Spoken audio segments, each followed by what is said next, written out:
चला चला चलो. किती बेकार म्हणजे वय किती आहे तुझं? लाज वाटते का तुला थोडीशी?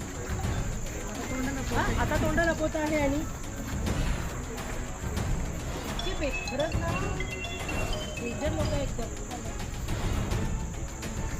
काय चालू होतं ताई इथं? ते इन शॉर्ट प्रॉस्टिट्यूशनचं काम चालू होतं. हां, आणि दिवसभर हाच मुलगा इथे राहायचा, कंटिन्यू गेट बंद राहायचं. कधी पण मुली यायच्या रात्री बेरात्री, मुलं यायचे, सकाळी यायचे, रात्री यायचे. त्यांचं नेहमीचं रोजचं रुटीन चालू होतं. आम्ही पुष्कळ बोलायला गेलो त्यांना, पण मग ते रिस्पॉन्सच देत नव्हते. आता जे झालं ते खूपच चांगलं झालं.